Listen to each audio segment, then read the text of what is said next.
Mark your calendars now for February 17th to the 19th, 2026. Because if you miss this, you'll be playing catch up all year. This is the future unbound. And the most important higher ed marketing and enrollment management conference of 2026. Insights EDU is taking over Fort Lauderdale, where Google, Meta, Reddit, MIQ Digital, and top institutions nationwide will pull back the curtain on what's next. Are you ready to adapt or be left behind? Insights EDU 2026 is where leaders become game changers. Register now at insightsedu.com. That's insightsedu.com. Early bird pricing ends December 15th, 2025. The EdUp experience has delivered over 1,000 episodes with higher ed leaders from around the world. Now you can support the show for just $5.99 a month and lock in that rate for life when you join before December 31st, 2025. You'll enjoy ad-free early access to episodes. Go to edupexperience.com. That's EDUP experience.com. Click support the show and secure your lifetime rate today.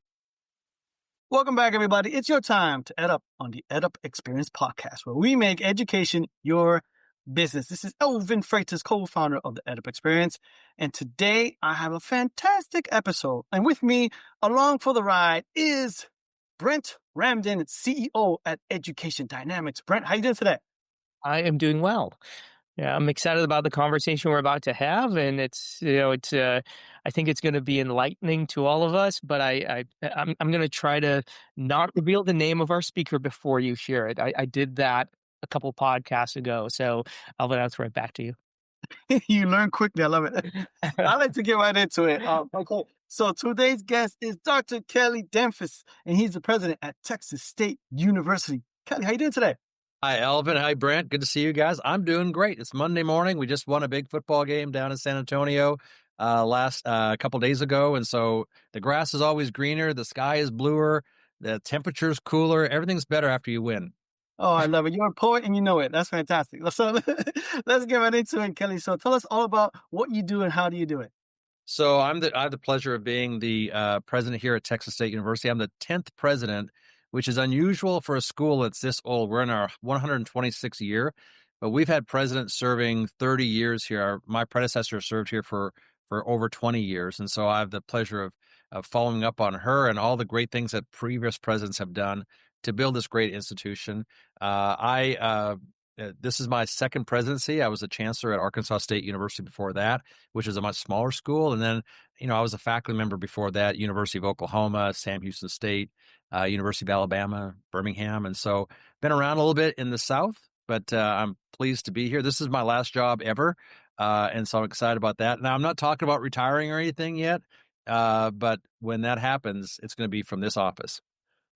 I love it. Okay, before I hand it off to Brent, I always love to know the path to the presidency. What was your path to the presidency? Tell us about that story. Probably I think one of the most unusual paths that you've ever heard of before, because the fact that I ever went to college was a total accident. I grew up in a little fishing village in northern Canada. Not only am I first generation, my mom went to grade 9 and then she ran away from home and found a new life. And then, and she found my dad who had a 12th grade education. We grew up in, pretty poor situation up in northern Canada. We lived in a trailer court, and I've had a job since I was 12 years old. First job was a paper route that I started. And I'm just kind of like, I did not only a first generation, but I didn't really know people who went to college. Now I'm sure, not 100% positive, but I'm sure some of my teachers must have gone to college. But the fact that I didn't know if they went to college tells you something about what they were talking about. They weren't talking to us about, hey, when you graduate, here's what's next. For me, graduating was about just finishing education and going getting a job somewhere.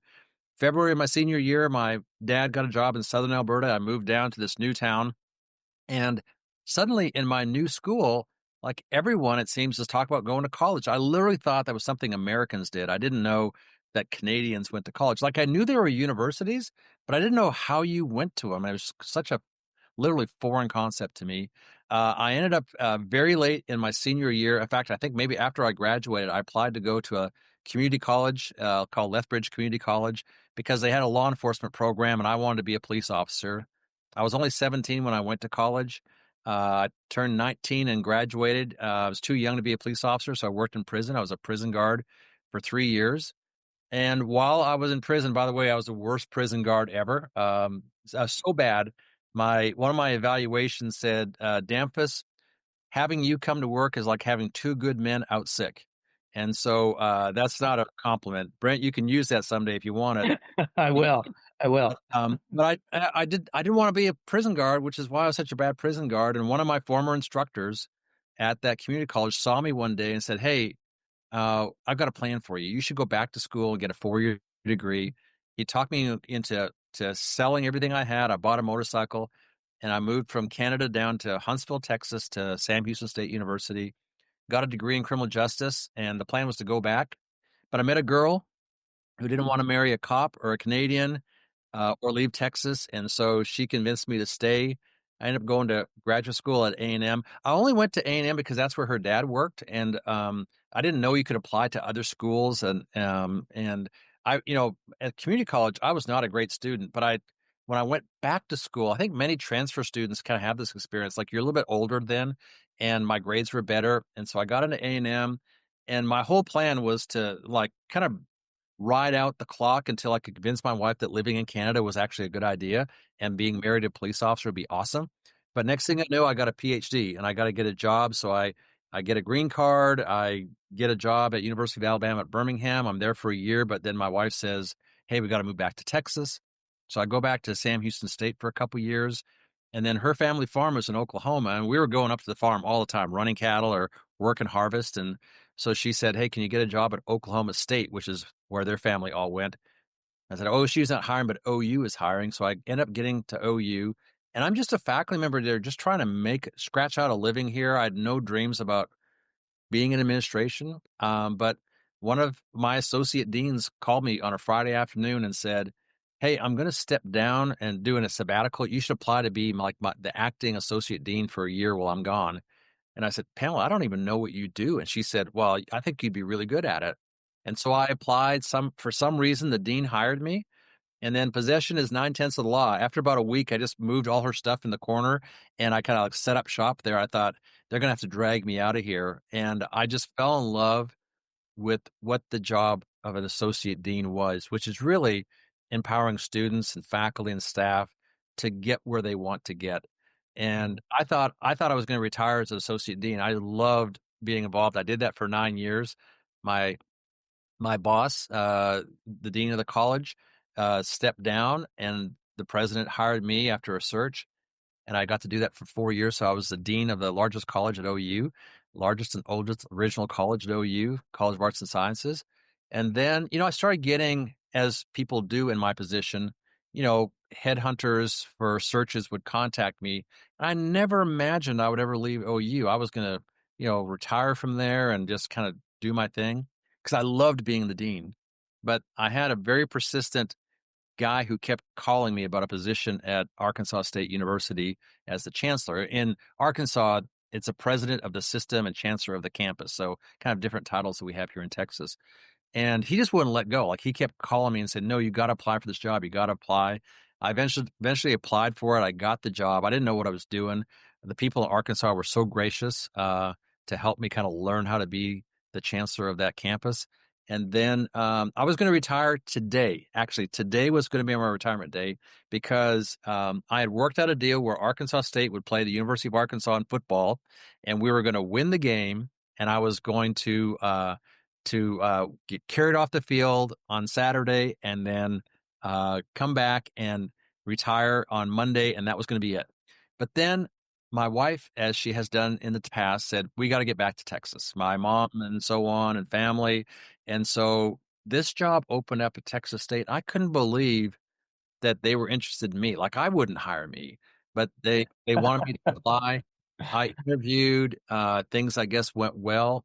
And in July 1st, 2022, I end up sitting in this office, getting to lead what I think is one of the best universities in the country. And I can't believe I get to be here. And the thought that I'm supposed to retire today from Arkansas State, when I feel like we're just getting started here. This is my 4th year here.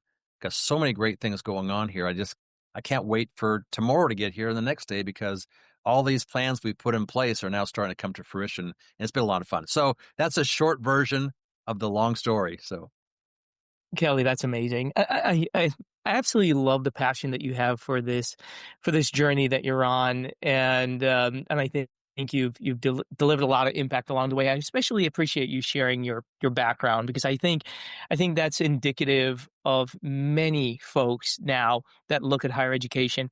And I'm wondering, Kelly, as you think about your journey and the student population that exists today, how are you using that experience, that collective experience of what you just described, to sort of ensure that the university reaches the future Kellys of the world, so they can go on to impact the world the way you have? well, that's a great question because I think about that every day. I think about two things. First, the fact that about half our students are first generation college students, 62% of our students are minority students, but half our students are Pell eligible, which means they come from pretty rough backgrounds financially. But they also come from schools that may not have prepared them to go to college. Like I was not prepared. Like I got I keep my community college transcript right by my computer here to remind myself where I started. I remember going to class and not knowing, like everybody had a book. Like I thought the books were in the back of the classroom because that's what it was like in high school. I said, "How come you got a book?" I said, I went to the bookstore and bought the books." I said, "What's a bookstore?" I had no idea, and so I think we use a lot of jargon in higher education. We assume people know what a college is. That Mhm. we use the term college and university interchangeably here. But then you said, no, you're in the College of Arts and Sciences. No, I go to Texas State University. No, you're in a college within the university. It's complicated. Scheduling classes, where do you live? How do I afford to do things? How do I apply for scholarships? And so when I look at a group of students, especially incoming freshmen, I see myself basically in their eyes and so in their faces. And so I think a lot about how do I make this as uncomplicated as possible? And then how do I make myself accessible to those students? Not so I can serve every single one of them, but so they know that there's a person who cares about them. And Mhm. if they have a need, that I've put something in place to help them meet that need. And sometimes it means they write me directly and saying, "Hey, I can't afford to eat. I haven't eaten in 2 days. How Mhm. do I do this?" Well, let me direct you to the person who does that. The second thing is, the metaphor of my life is that I'm where I am today because people invested themselves in me. People saw things in me I never saw in myself. The associate dean who said I should apply for the job, the dean who hired me, Mr. Harrison, my instructor from the community college, an 11th and 12th grade English teacher in Lac-La-Biche, Alberta, who like pushed me to do more. These people changed my life, and one of them was my graduate advisor at A&M. He became like a surrogate father for me. I was adopted as a baby, and so my parents were great, but I wasn't really close with my dad like some people have that relationship. This guy became like my surrogate father when I was about to become a father myself. And one day he explained to me as I was about to have my first child, he said, "Do you know the difference between being a dad and a father?" And I said, "No, those are the same thing." He says, "No, biologically, anyone can be a father, but it takes work to be a dad." And he started Mm. talking to me about doing this. And I said to him after a while, like, "Dr. Crouch, how can I ever pay you back for all you've done for me?" Like, I was going to drop out of graduate school and he took me in and he's been mentoring me. And he said, "Kelly, you can never pay me back because you don't have anything that I want. But someday," and we were actually sitting in his car when this conversation happened. Said, "I don't know where you'll be, but you're going to be sitting behind the steering wheel and there'll be somebody else sitting in the passenger seat. Mm. And that person's going to need something from you. And if you keep this moment in mind, you'll remember that I did something for you and that now there's someone who needs something from you. And that's how you'll pay me back." And I wake up every morning thinking about those people that changed my life, thinking about Dr. Crouch saying, "You pay me back by doing for others what I did for you." That's what I do, and I don't mean to sound super noble. I have all kinds of faults and inconsistencies that I don't always meet the mark. But I'm always trying to honor what everyone else did for me in my job, and if I can do that, I think I've been successful. That's amazing, and I'm gonna go out and say, uh, the team at Texas State is fortunate to have you because of that philosophy. I'm gonna take you down that path for a second. Let's talk about leadership with that philosophy in mind. How do you impart that? Because I think that becomes a part of the culture of the institution in many ways. For the metrics that you mentioned before, in terms of more than half of the students that are coming in with Pell and the students who need that extra assistance, I imagine that's a core philosophy to you that not only comes from your heart, but also needs to reveal itself in the operation of the institution. That's a great question. There was a sitcom that was pretty popular a few years ago, and they were interviewing the actor who was playing the leader of this paper company. And he says, "Would you rather have your employees love you or fear you?" And he says, "I want them to fear how much they love me." And it's a great for that setting. But I've worked for people who I was afraid of, that were like they were yellers and banging their fists on the table.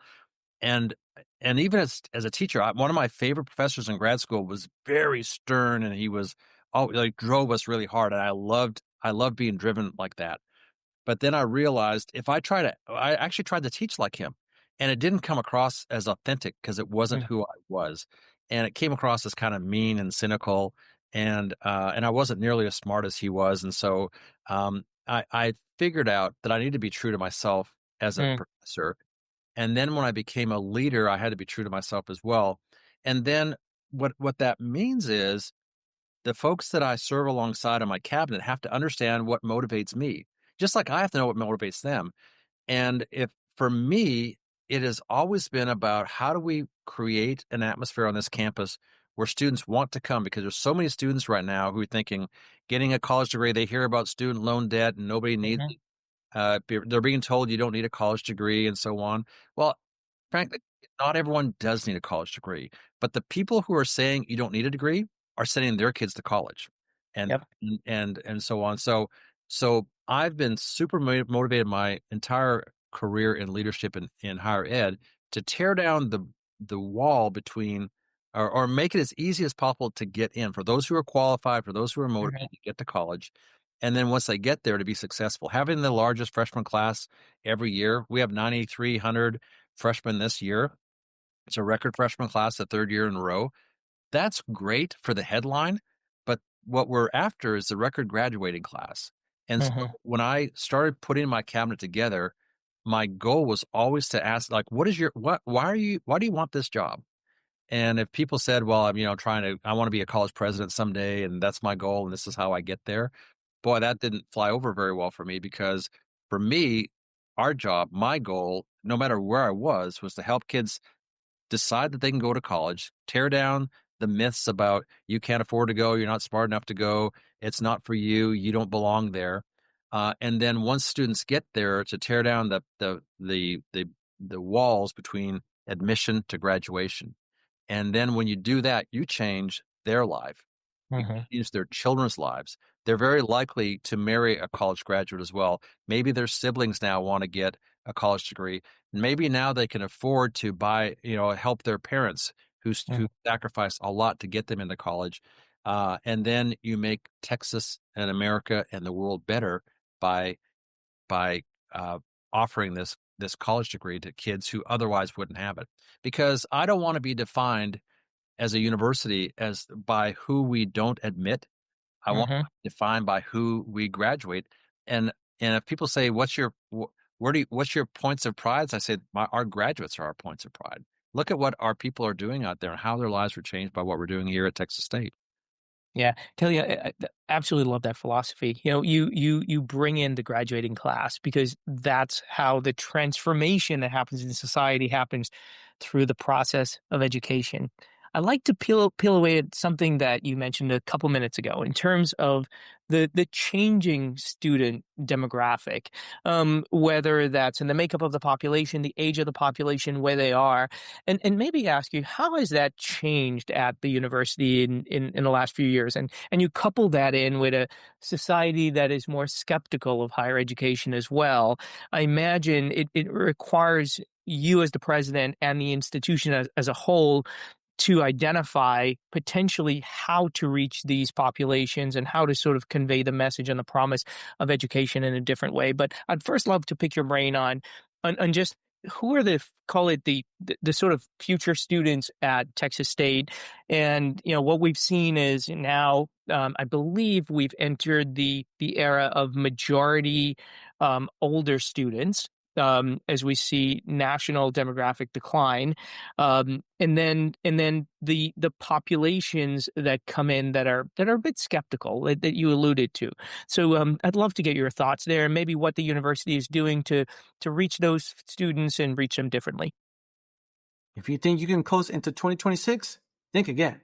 Insights EDU is coming February 17th to the 19th, 2026, and it's taking over Fort Lauderdale for a beachfront experience.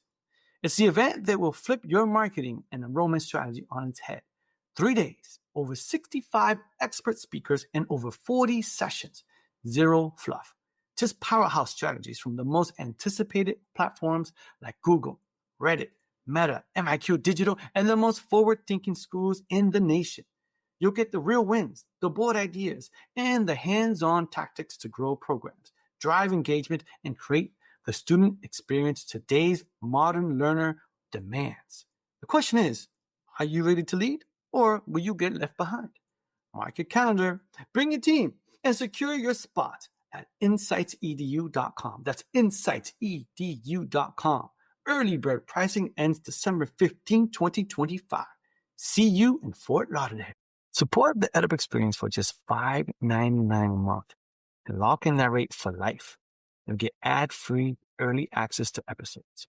But hurry, price goes up after December 31st, 2025. Visit edupexperience.com. That's EDUP experience.com and click support the show. For about 120 years, Texas State's strategy was to go across the state. 95% of the students at Texas State came from Texas, mostly within a couple hundred miles of San Marcos. And that, it's Austin, San Antonio, Houston, South Dallas area. And to say, hey, you wanted a college degree? Come to San Marcos. And then we opened a branch campus in Round Rock, so north side of Austin, we have kind of our health sciences programs were up there, but there was not a whole lot of growth going up in Round Rock. But the idea was, you want a degree, you come to me. And there you go, Alvin, a little poetry there for you. But COVID changed a lot of people's perspective, especially the faculty when they started teaching online and said, oh, there's another way of doing this. Faculty, not just at Texas State, but across the country, were a little suspicious about the growth of online classes. And by the way, I'm not a proponent of online superseding or taking over in-person classroom. I'm a classroom teacher. I love to walk and chalk and to engage with our students in person. But there's a place for online education. So we've gone from having almost no online students seeking 100% online degrees to having 2,000 students this fall semester taking their degree online. One of them is my son-in-law. He's a school teacher in College Station, and he wanted to get a master's degree. And there's no way he could quit his job and move to San Marcos, or even take classes at A&M would be very challenging. So he's taking 2 classes every 8 weeks, and in 15 months is earning a master's degree in criminal justice. He was a former police officer. He's teaching forensic science and criminal justice in his high school. But he's going to get in December, he's going to walk across the stage at Texas State. And for many of the students like him, that'll be the first time they've ever been on campus, is to walk across the stage. So we're taking the degrees to them, people who are time and place bound. Now, another strategy is to look at what we're doing with community colleges across the state of Texas. In some of those districts, as those community college districts, it doesn't cost you anything to go to those colleges. Austin Community College, Collin College, Dallas College, and so on. If you live in the district, your tuition is free. So students can get a 2-year associate's degree for no cost at all. They're living at home. They've got a part-time job. They're at a place that's pretty manageable as far as parking, and they know how the system works. And in the past, our strategy then was say, hey, you need to come to San Marcos now to get your 3rd and 4th year to get your 4-year college degree, much like I did in 1985. Well, what we're doing now is we're taking the Texas State degree up to Collin College, up to Dallas College, up to Fort Worth, over to Houston, over to up to Austin and saying, you know what, you can get your years 3 and 4 on the same campus you're at right now. We're going to hire faculty to live in your community. We're going to rent space in your community college. You can continue living at home. We're going to allow you to get a college degree that's going to cost you probably $15,000. The first 2 years are free, $15,000 for us for years 3 and 4, which is opposed to a $40,000 or $50,000 college degree if you come to a traditional campus, like we're paying for housing and all the other stuff that goes into it. So we think we can cut the cost tremendously, but also provide greater access to a 4-year college degree through partnering with community colleges. And so, and finally, there's another group of people out there that started college. Maybe they took a few classes in high school. Maybe they went to a community college or a 4-year school. And for whatever reason, life happened. They dropped out. They were thinking they were stopping out, but what they were actually doing was dropping out, because then they got married and they got a car loan and they got a job and they've got a bunch of college hours. They may have 130 college hours, but not have a degree. And so we're reaching out. In Texas, there are 4 million people that have some college hours, but no degree. So we're reaching out to them saying, hey, let us give you some credit for some of your life experiences. Maybe you're in the military and you've taken all kinds of classes in the past. Let us give you some credit for that. Let's take the hours you have now and let's see if we can package that together to help you earn online a 4-year college degree.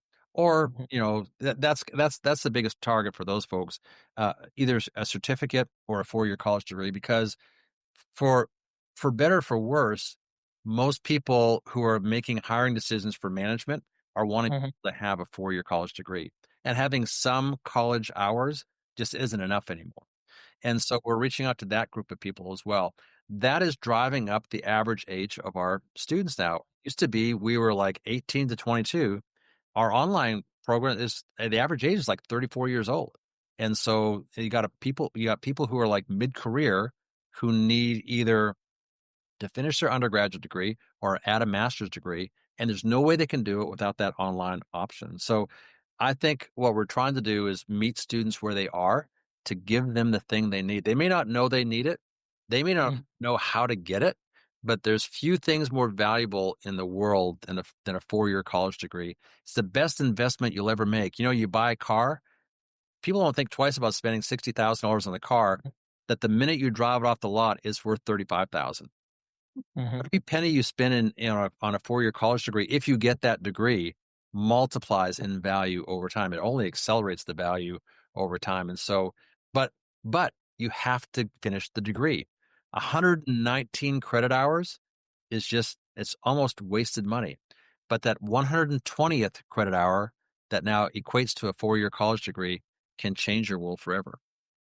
All right, Kelly, that's the second thing I'm going to steal from you from this podcast. The car analogy. I think it's on point. You know, we have consumers that are spending a record amount on cars and car loans right now, and an investment in your education is an investment in future lifetime earnings, future career potential.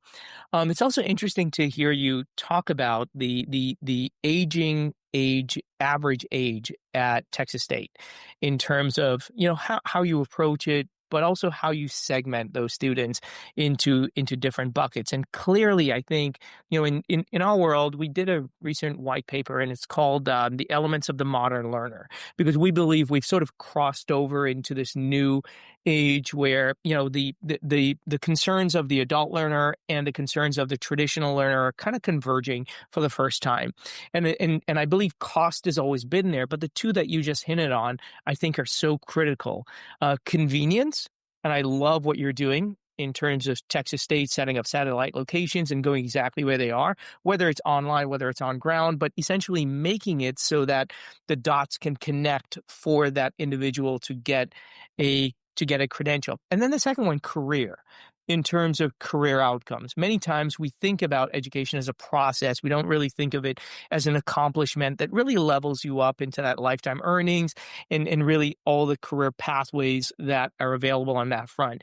And I was wondering, Kelly, as you think about the populations of students that you have today and into the future, and you think about especially student success and student outcomes, how has the career aspect sort of bled its way into whether it's curriculum, whether it's guiding students accordingly? I'm sure you're seeing this sometimes show up in which programs are becoming more popular at a certain point in time. My gut tells me your AI classes are pretty filled at this point in time. But I'd love to get your thoughts in terms of that other C, the career component, and how you see it playing out in at the institution. It's interesting. I went to college mostly because I was too young to be a police officer. I mean, I was only 17. And so in some ways I was going because I was kind of like trying to get older. I had to do something until I got old enough to be a police officer. And it made sense to do something that was kind of oriented towards that. But I never even thought about any other degree. It was just like criminal justice it was a law enforcement program because to me, it was the pathway to that job. And I've always thought about that. But there for years, perhaps decades, maybe a century, I think most undergraduates who were kind of traditional students were just going to get a degree. And we had the classic liberal arts degree. And if they liked history, they get a history degree. If they liked political science, they get that or whatever. Um, and it wasn't until we started creating like professional programs like business schools and engineering programs where people could get a degree that was named after a job that people started thinking more about that. And we are seeing now, I think uh, older learners are already thinking like I need a practical, like I need to have a skill when I leave here, not just a certificate.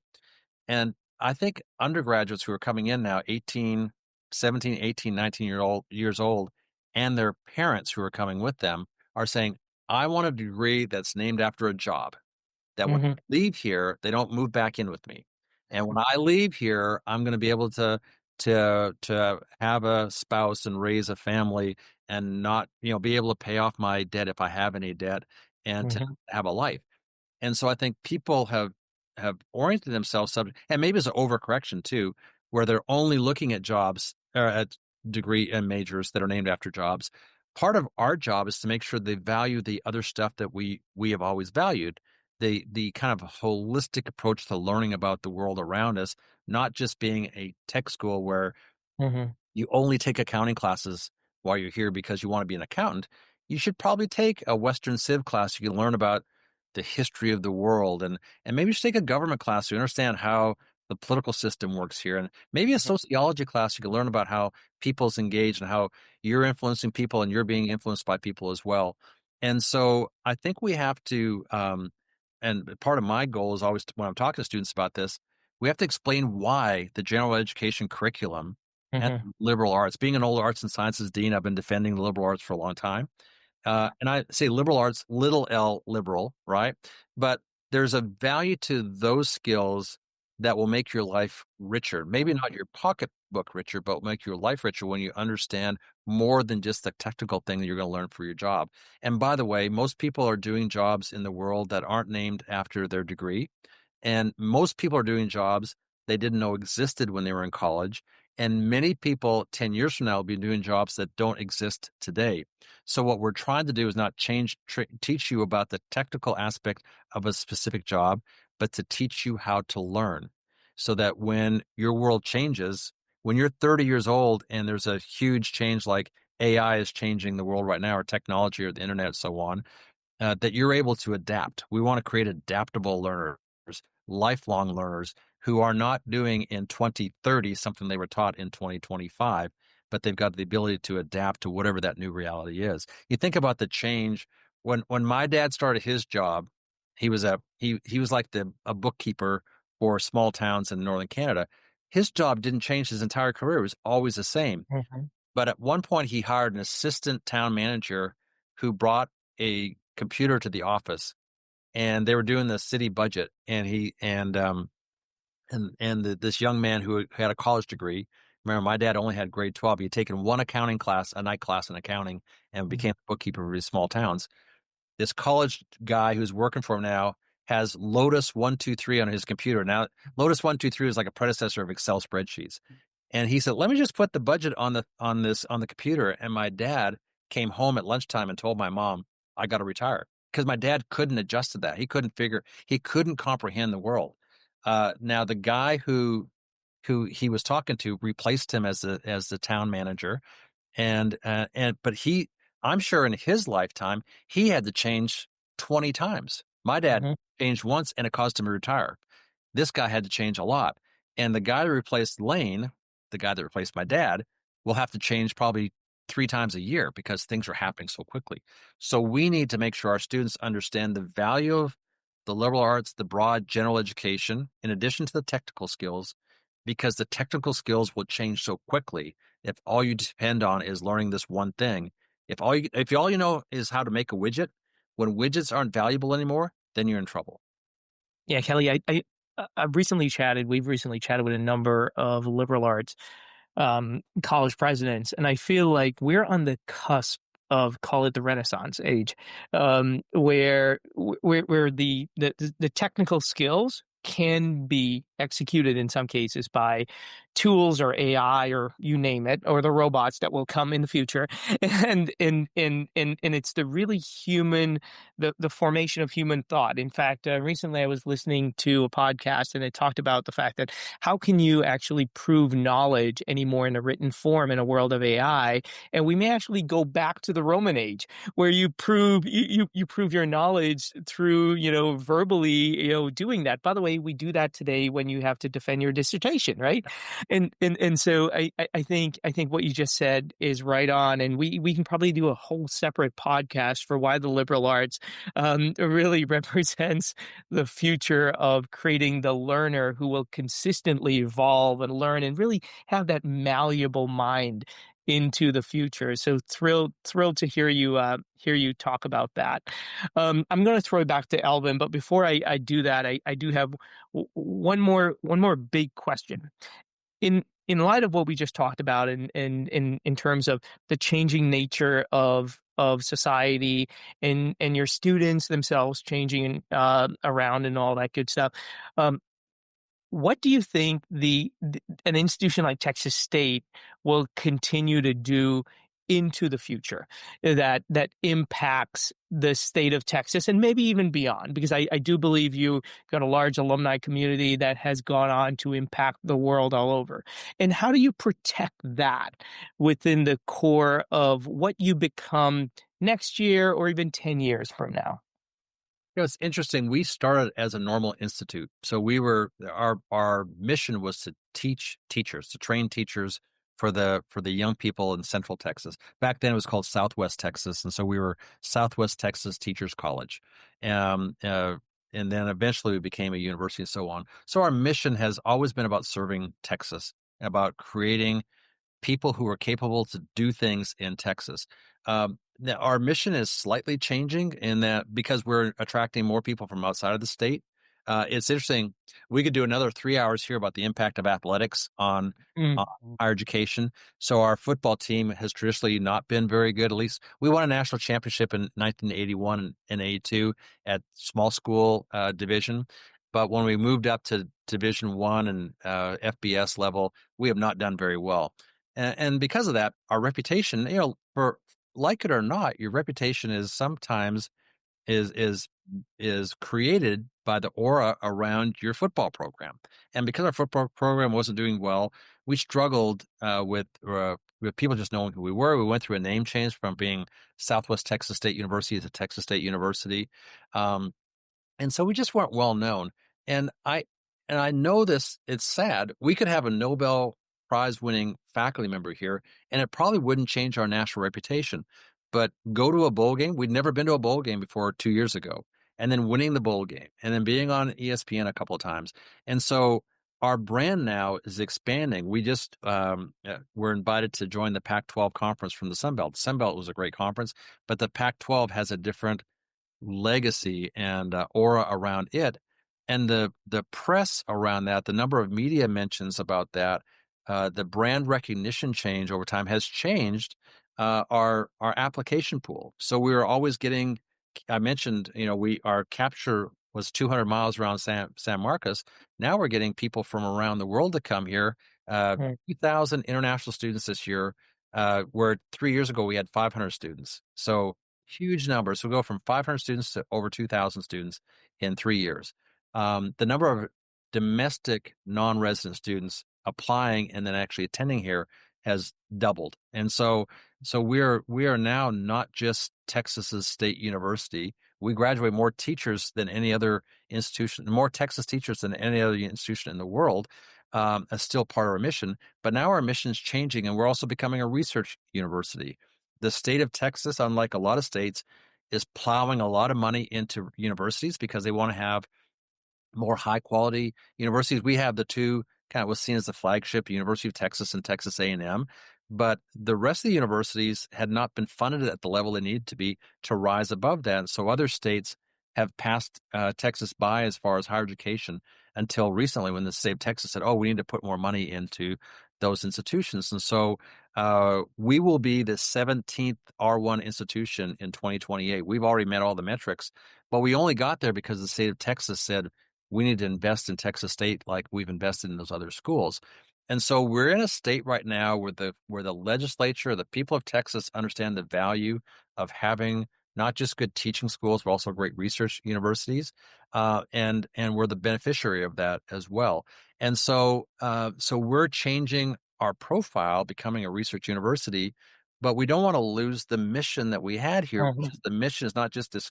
It can't be either or. It has to be yes and. Like we've been a great teaching school. We've changed people's lives because we offer them 4-year college degrees and increasingly master's degrees and now PhD programs. But we also want to have this new mission here. So we're evolving a long time, but trying to balance both of those things. And again, having people who are not Texans come to our university as well. And so there's a changing world around us. The world is becoming much more mobile. We're adapting and evolving in the face of that as well. Trying to keep our culture. That part of that's just our architecture. I'm not sure if you were ever on our campus when you lived in this area, but it has a kind of Southwest feel to it.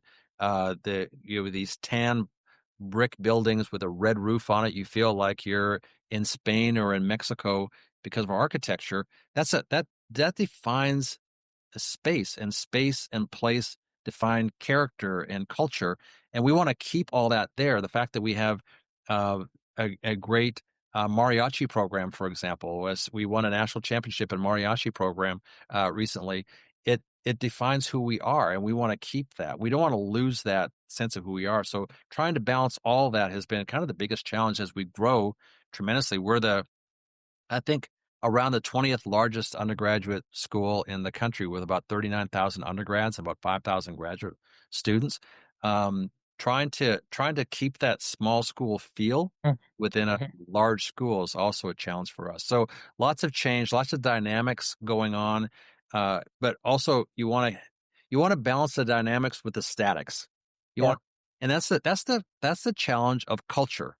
The culture is the static. Like, this is the thing we do. But the world around us is changing, so we need to evolve with that. How do we balance the dynamic change that's being forced on us, or that we're inviting, with the statics, like remaining true to who we are? I hope that when I leave here, and I hope that's not really soon, that people will believe that I tried to keep both those things going. We need to change, but we also need to honor our heritage of who we are, but also who we can become. I think the fact that you can articulate it, Kelly, is first of all evidence that you're doing it. Many times institutions that really struggle to express in a clear and concise way their identity are the ones who are at risk of losing it. And I love the fact that it lives at the center point of your strategy. And then the tactics that you use expand that identity to extend your mission, extend your purpose, maybe do things a little bit different, but it all anchors back to who you are. I think that's really powerful. In our alma mater, we have a line that refers to the university, and it says, "You are the mother of hopes and aspirations high." And so our strategic plan is called Hopes and Aspirations High, because we know that people are looking to us, and I get emotional thinking about this. Their parents and students are looking to us to provide them hope. What is hope? Hope is the belief, or the desire to rise above where you are. And so many of our parents who are, again, they're working on a roof right now, putting shingles on a roof, or they're sweeping a floor somewhere, working 4 jobs. And I'm thinking of a specific student right now. Her mother worked 4 jobs in kind of the housekeeping industry so she could send her daughter to come to Texas State. She herself does not speak English very well. I met her at graduation, but her daughter graduated with honors from Texas State, and her life and her mother's life and her siblings' lives will be changed forever by what we do. And when you have moments when you meet a family like that, you say, "Man, I was so worked up about the budget and about the faculty senate and trying to figure out how to give people raises and how the lawnmower is not working. We got an elevator down in one of the residence halls and the dishwasher's not working in the cafeteria." And you kind of get so busy doing the daily operational things when you can step back for a moment and say, "This is my why. I'm doing this because of that."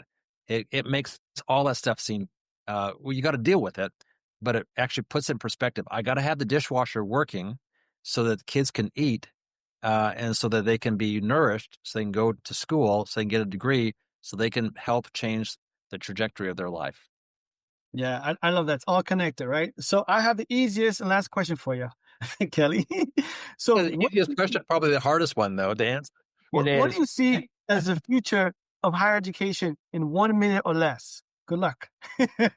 Go for it, Kelly. Well, I hope that the future of higher education is that people begin to realize that the fact that a college degree is not valuable is a myth, that there's great value there. And I do believe there's a renaissance coming back to people. I think there's a pendulum swing and change all the time. And the pendulum is swinging back now to people understanding that there's value in a degree that are not just related to what job you get in the end.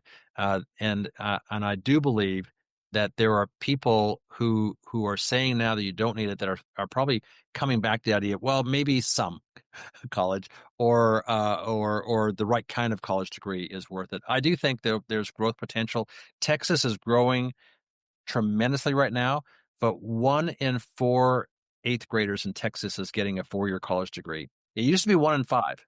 Now it's only 1 in 4. So we have to change that dynamic to get people to be thinking about, can I afford it? Am I smart enough? Will I fit there? Do I belong there? Will I be an outcast? All those things are myths that we have to overcome, that people can realize that there's a way of making it happen through scholarships and student loans and academic tutoring. Maybe you are in a school that's not preparing you to do well, but when you get here, we're going to provide an opportunity for you to be successful here. And I hope that all of higher education is oriented itself to figure out ways for people to find a way to a 4-year college degree, either through community college transfer portals to make that as, think about how many people get a community college degree and then apply to a 4-year school and have to leave half their credit hours behind. When we meet with community college people who say no credit hour will be left behind, we want everything to count, because we don't want people to take 6 years to get a college degree. It should be 4 years, or even 3 years with the advent of dual credit, where people are taking while they're in high school. Why is it taking people 6 years to graduate? That's ridiculous. We ought to fix that. So streamlining the pathway to a 4-year college degree, taking university and college to the people, not expecting them to come to us. I think that's the future of higher education. Awesome. I love it. This has been a fantastic conversation. Great episode. First, I have to intro my co-host. He is Brent Ramden. He's the CEO at Education Dynamics. Brent, thank you so much today. I really enjoyed the conversation. Kelly has an amazing background, amazing life story, and his passion for Texas State, I would say the industry as a whole, is infectious. So this was absolutely delightful. Yeah, absolutely. And he is our guest. He is your guest. Ladies and gentlemen, he's Dr. Kelly Dempsey, and he's the president at Texas State University. Kelly, thank you so very much for being with us today. Thank you, guys. I really enjoyed it. That was a lot of fun. Great. It was a great lunch break. Great. And with that, ladies and gentlemen, you've just EdUp. Attention, higher leaders. It's time to shake up your marketing and enrollment strategy. Join us at Insights EDU, February 17th to the 19th, 2026 in Fort Lauderdale, Florida, for a beachfront experience and the best higher education marketing and enrollment management conference. Early bird pricing ends December 15th, 2025. Register now at insightsedu.com. The future unbound is at Insights EDU 2026. EdUp Experience has brought you powerful conversations with more than 400 college presidents and higher ed leaders, over 1,000 episodes and counting. Now, we're inviting you to join us in shaping the future of higher ed podcasting. For just $5.99 a month, you lock in that rate for life, but only if you sign up before December 31st, 2025. As a supporter, you'll get ad-free early access to episodes. Prices go up after December 31st, but your rate never will. Visit edupexperience.com. That's EDUP experience.com. Click support the show and join our community today.